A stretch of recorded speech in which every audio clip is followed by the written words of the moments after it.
विश्व प्रसिद्ध पितृपक्ष मेला में सेवा भावना से मानपुर सीताकुंड के परिसर में शिविर लगाकर कई लोगों को पिंडदानियों की सेवा कर रहे हैं। इसी क्रम में शिक्षाविद धर्मशाही मानपुर सीताकुंड पिंडवेदी पर शिविर के माध्यम से तीर्थ यात्रियों को कई प्रकार की सेवा दे रहे हैं। इस संबंध में धर्मशाही ने बताया कि उनके पिता की पुण्यतिथि है। इस मौके पर तीर्थ यात्रियों के बीच खीर का वितरण किया गया है। इसके अलावा 15 दिनों तक तीर्थ यात्रियों के बीच शिविर के माध्यम से अन्य कई सेवा भी दी जा रही है। तीर्थ यात्री के बीच ठंडा पेयजल, नींबू पानी, फल, दवा सहित अन्य चीजों का वितरण किया जा रहा है।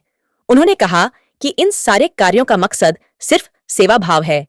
जब ये तीर्थयात्री गयाजी से वापस अपने घर जाएंगे तो एक अच्छी स्मृति लेकर जाएंगे। ऐसे में गयाजी के प्रति देश दुनिया में एक अच्छा संदेश जाएगा। जब हमारे बच्चे दूसरे जगह जाएंगे और उन्हें गयाजी के नाम पर मान सम्मान मिलेगा तो उन्हें काफी अच्छा लगेगा। इससे बच्चों के बीच संस्कार की भावना उत्पन्न होगी। हमारे स्कूल के बच्चे एवं शिक्षक शिक्षिकाएं भी इस कार्य में सहयोग कर रहे हैं। तीर्थयात्रियों की सेवा करना यही हमारा एकमात्र उद्देश्य है और इसी भावना से विगत कई वर्षों से पितृपक्ष मेला के दौरान देश विदेश से आने वाले तीर्थयात्रियों की हम सेवा कर रहे हैं। आगे भी सेवा का यह कार्य जारी रहेगा।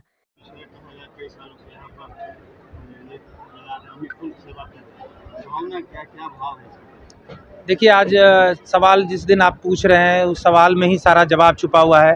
जब आप पीछे फोकस करेंगे तो 20 सितंबर 2015 आज हमारे पिता की पुण्यतिथि है और ये उनकी याद में मैं 10 वर्षों से लगातार निरंतर मैं लगा रहा हूँ। इसके अलावा बहुत सारे सामाजिक काम है, लेकिन इस काम में जो सुकून मुझे प्राप्त होती है वो शायद किसी दूसरे काम में कभी प्राप्त नहीं हो पाती है। उसके पीछे सबसे बड़ा कारण ये है कि यहाँ पर अलग अलग प्रदेश से लोग आते हैं, देश विदेश से लोग आते हैं और जब ये यहाँ से जाएंगे और गया जी के बारे में वो एक अच्छी स्मृति और अच्छी यादें लेकर जाएंगे, तब कम से कम हमारे बच्चे जब बाहर जाएंगे, गया से बाहर जाएंगे, तो उन्हें भी ये बात सुनने के लिए नहीं मिलेगी गया अरे बड़ा गंदा शहर था, अरे गया ऐसा शहर था। तो एक अच्छी स्मृति उनके साथ जाए, इसलिए ये हम काम करते हैं अपने पिताजी की याद में। सेवा देते हैं 15 दिनों तक हमारे ये स्टॉल पर सभी तरह की दवाएं, ग्लूकोज, फल और हर एक दिन कुछ फलाहार का अलग, किसी दिन हलवा, किसी दिन आज जैसे साबूदाना हम लोगों ने काफ़ी बांटा, सुबह से चल रहा था। इसके अलावा जो भी पेशेंट गिर जाते हैं, बीपी मशीन रहती है, बीपी की जांच हो जाती है। हर दिन एक अलग अलग डॉक्टर रहते हैं जो कि सुबह में आते हैं, 3 से 4 घंटे तक रहते हैं, वो बैठते हैं, जो अपना सहयोग देते हैं। IWC जो है इंटरनेशनल वुमेन ऑर्गेनाइजेशन, उन लोगों का भी ये बहुत सहयोग रहता है, उनके द्वारा भी बहुत सारे डॉक्टर आते हैं। अभी आप देख रहे हैं कि कुछ डॉक्टर लोग अभी यहाँ पर हमारे बगल में कैंप लगा रहे हैं और ये भी साथ में हमारे यहाँ पर कैंप में बैठते हैं और उनके द्वारा भी सहयोग होता है। साथ में स्कूल के सभी शिक्षिकाएँ भी जो हैं अपना काम ख़त्म करने के बाद यहाँ पर योगदान देने के लिए आ जाते हैं। सेकेंड हाफ में स्कूल के बच्चे कुछ रहते हैं, सुबह से आते हैं। तो मिला जुला कर हम लोगों का प्रयास ये रहता है कि अधिक से अधिक लोगों को सहायता पहुंचाई जा सके। शिक्षा विधायक स्कूल चलाते हैं, शिक्षा के साथ साथ सेवा भाव भी आप और स्कूल प्रबंधन के लोग भी दे रहे हैं। शिक्षा अगर बिना संस्कार के हो तो शिक्षा का कोई महत्व नहीं होता है। आप बच्चों को पढ़ा लिखा दें और बच्चे आपको बुढ़ापे में पूछे ही नहीं तो ऐसी शिक्षा का क्या महत्व है। हम लोग पढ़ते थे बचपन में कि पोथी पढ़ी पढ़ी जगमुआ, पंडित भया न कोई, ढाई आखर प्रेम का पढ़े सो पंडित होए।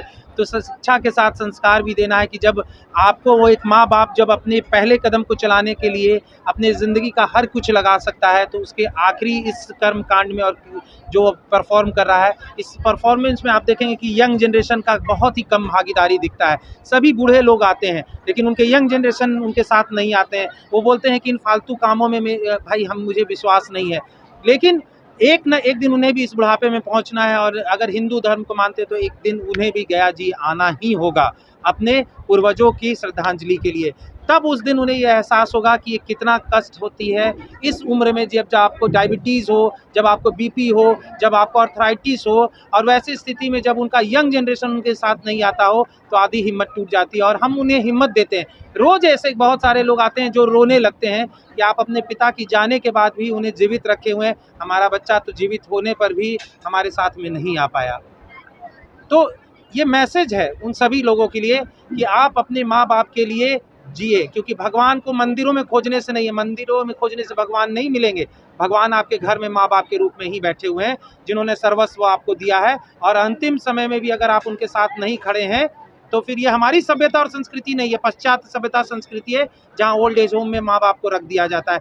हम श्रवण कुमार की सभ्यता और संस्कृति को मानने वाले देश के हैं, जहाँ अपने माँ बाप के लिए व्यक्ति सर्वस्व को त्याग देता है।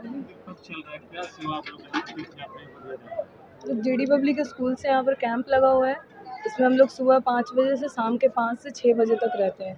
और यहाँ पर ग्लूकॉन डी, पानी और नींबू पानी, और यहाँ पर जो ज़रूरत का मेडिसिन है, जैसे वॉमिटिंग हो गया, किसी को चक्कर आ गया, तो उन सब चीज़ों के लिए यहाँ पर उपलब्ध है। और हम लोग उन लोग का सेवा करते हैं। कोई चक्कर खाकर गिर गया तो उनको उठाकर यहाँ बेड में लेटाते भी हैं और उनको टेक केयर करते हैं कैसे क्या।